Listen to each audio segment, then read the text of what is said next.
Family planning اور Europe کی تقلید۔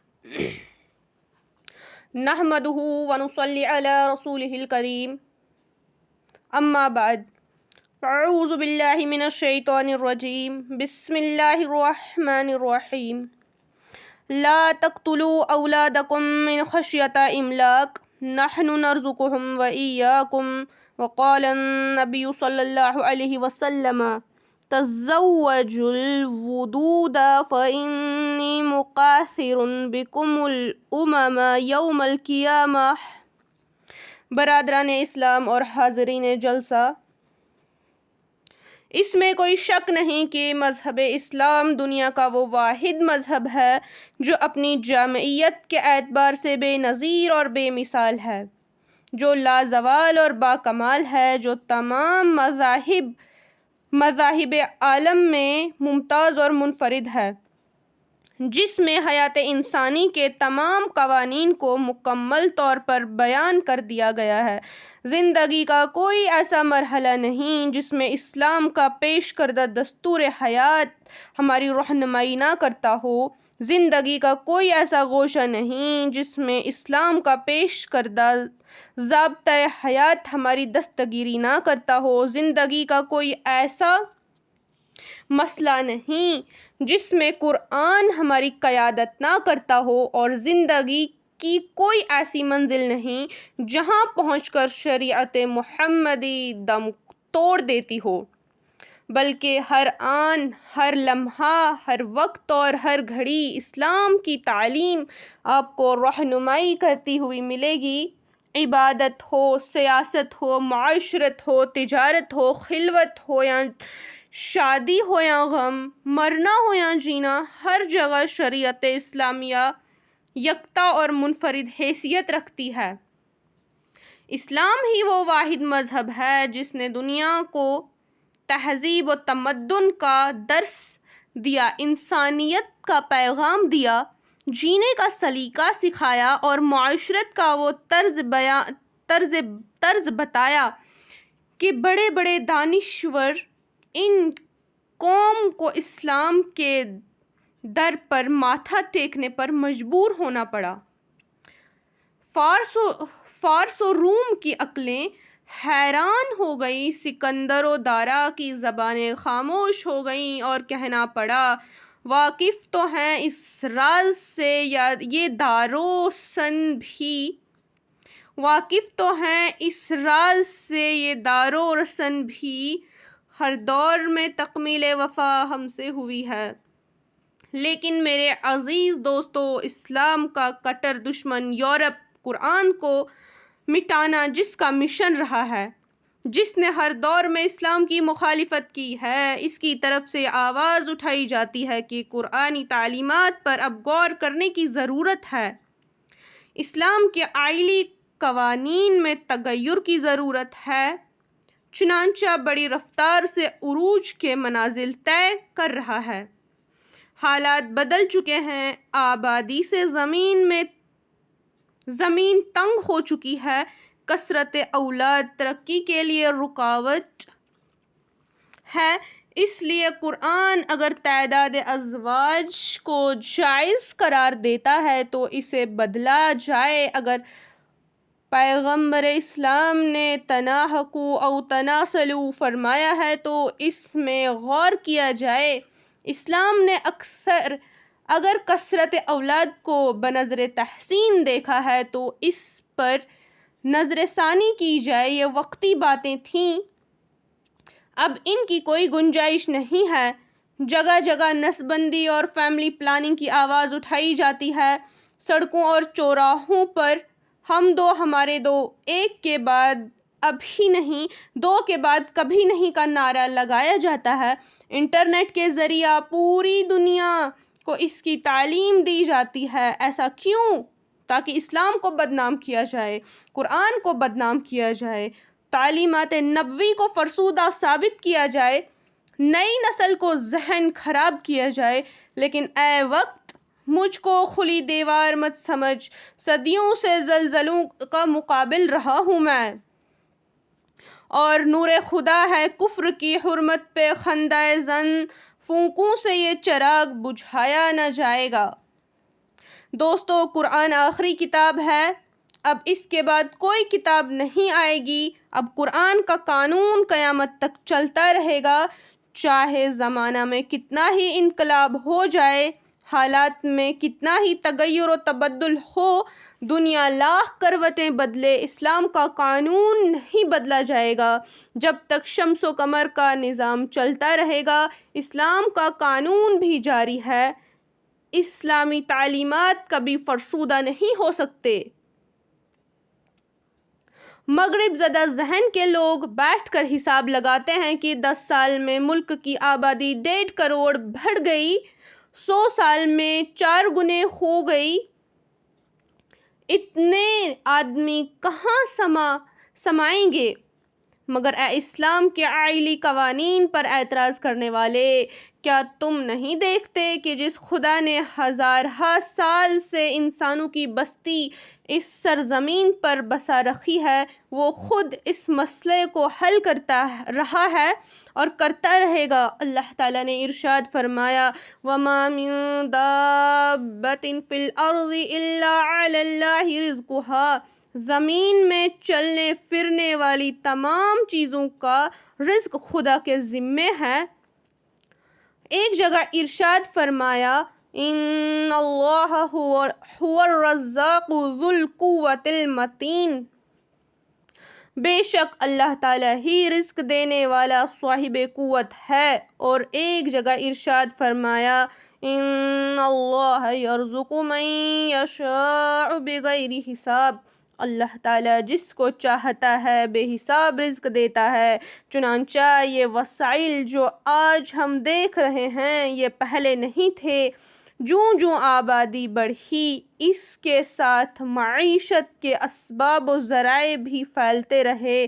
ہزارہا برس قبل چولہے پر رکھی ہوئی ہنڈیا سے اٹھتی ہوئی بھاپ دکھائی دے رہی تھی، مگر کسی کو اندازہ نہ تھا کہ 18ویں صدی کے نصف آخر میں یہی بھاپ رزق کے کتنے دروازے کھولنے والی ہے۔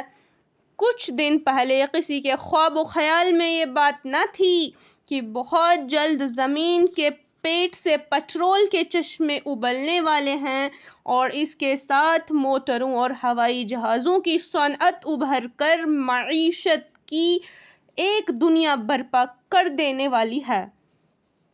پہلے لوگ جھونپڑیوں اور پہاڑوں کی خو میں زندگی گزارتے تھے، مگر آج سنگ مرمر کا مکان، خوبصورت بلڈنگیں اور فلک بوس عمارتیں ہیں۔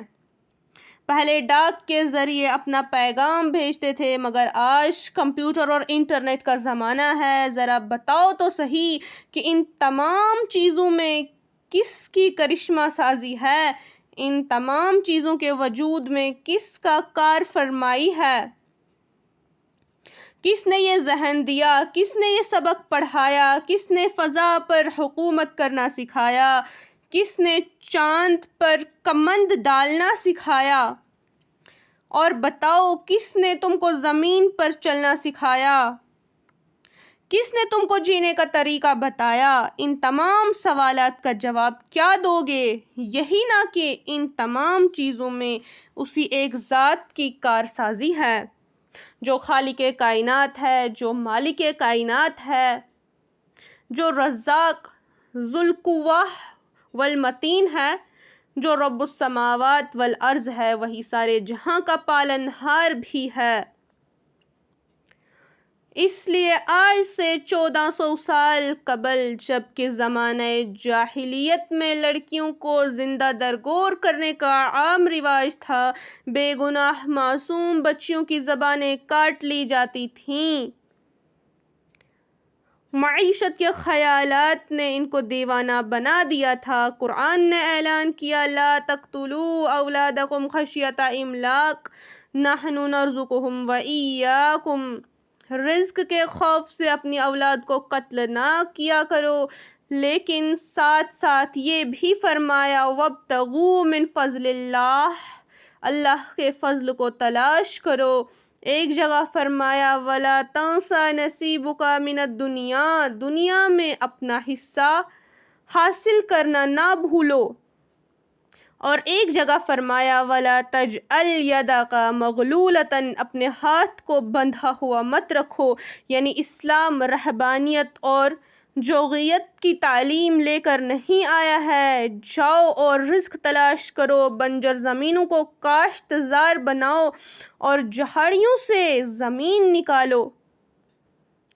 کوشش تم کرو، روزی ہم دیں گے. حضرات گرامی، شریعت میں اس کی کوئی گنجائش نہیں کہ توالد و تناسل کا سلسلہ بالکل ختم کر دیا جائے، ولادت کے خوف سے وضع حمل کیا جائے.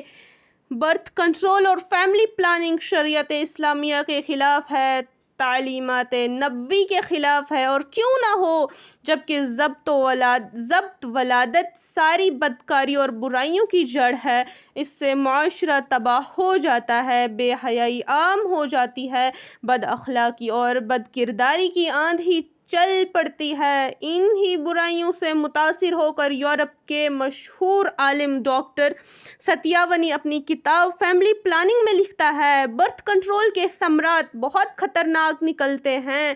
سکون قلب ختم ہو جاتا ہے، نیند کا نام و نشان نہیں رہتا، عورتیں بھانج ہو جاتی ہیں اور بے شمار خرابیاں اس میں پائی جاتی ہیں. یہ رائے ہے ایک دشمن اسلام کی، مگر اس نے واقعہ کی صحیح تفسیر کی ہے، حقائق کا انکشاف کیا ہے. اور اگر تمہیں اس کا اعتراض نہیں ہے تو پھر ہمیں بتاؤ کہ ویت نامی ملک نے امریکہ کو کیوں پریشان کر رکھا ہے، اس کے سامنے اس کو کیوں جھکنا پڑ رہا ہے. چین سے امریکہ کے بدن پر کیوں کپکپاہٹ طاری ہو جاتی ہے. اور ذریعہ یہ بھی بتاؤ کہ اسامہ کے ایک نام نے تمہاری نیندیں کیوں حرام کر دی ہیں. سکھائے ہیں محبت کے نئے انداز مغرب نے، سکھائے ہیں محبت کے نئے انداز مغرب نے. حیا سر پیٹتی ہے، عصمتیں فریاد کرتی ہیں. حضرات محترم، توالد و تناسل معاشرہ کی فلاح و بہبود اور سماج کی تشکیل کی پہلی ضرورت ہے. اس لیے حضور اقدس صلی اللہ علیہ وسلم نے ارشاد فرمایا تناکحوا او تناسلوا، نکاح کرو اور نسل بڑھاؤ. اور ایک موقع پر ارشاد فرمایا لا تقتلوا اولادکم من خشیۃ املاق نحن نرزقہم وایاکم. زیادہ بچے دینے والی اور زیادہ محبت کرنے والی عورت سے شادی کرو، کل قیامت میں تمہاری کثرت پر فخر کروں گا. اور جب حضرت سلیم رضی اللہ عنہا نے حضور اقدس صلی اللہ علیہ وسلم سے حضرت انس کے لیے دعا کی درخواست کی تو آپ نے فرمایا اللہم اکثر مالہ وولدہ، اے اللہ ان کے مال اولاد کو زیادہ کر دے. اس طرح کی ایک دو نہیں، درجنوں ایسی احادیث ہیں جن میں پیغمبر علیہ الصلاۃ والسلام نے پوری امت کو توالد و تناسل کی ہدایت کی ہے. چنانچہ علامہ قرطبی فرماتے ہیں اس مسئلے میں روایات کثیر ہیں جو طلب اولاد پر ابھارتی ہیں اور اس کی رغبت دلاتی ہیں، اس لیے کہ انسان ان سے اپنی زندگی اور مرنے کے بعد نفع کی امید رکھتا ہے. دوستو، لیکن آج مجھے افسوس ہے مسلمانوں پر جن کے عقائد بدلتے جا رہے ہیں، جن کے قول و عمل میں یورپ کی تقلید ایک عام مزاج بنتا جا رہا ہے. غیر مسلموں کی طرح مسلمانوں میں بھی یہ احساس جاگزیں ہوتا جا رہا ہے کہ فیملی پلاننگ ایک بہترین عمل ہے، ورنہ ہماری زمین تقسیم ہو جائے گی، دولت بٹ جائے گی اور ہم بھوکے مر جائیں گے. کتنے دکھ کی بات ہے. حالانکہ ہمارا عقیدہ ہونا چاہیے کہ رزق دینے والی ایک خدا کی ذات ہے، عزت دینے والی ایک خدا کی ذات ہے، دولت دینے والی ایک خدا کی ذات ہے. پرورش و پرداخت کرنے والی ایک خدا کی ذات ہے جو ساری دنیا کا پالنہار ہے، جو پہاڑوں کی بلندیوں پر رینگتی ہوئی چیونٹیوں کو کھلاتا ہے، جو زمین کی تہ میں رہنے والے جانوروں کی پرورش کرتا ہے، جو سمندروں میں تیرنے والی مچھلیوں اور جانوروں کو پالتا ہے، جو اڑتے ہوئے پرندوں کو آسودہ کرتا ہے، جو کسی کا محتاج نہیں لیکن ساری دنیا اس کی محتاج ہے۔ تقلید پہ یورپ کی رضامند ہوا تو مجھ کو گھلا تجھ سے ہے یورپ سے نہیں۔ وآخر دعوانا ان الحمد للہ رب العالمین۔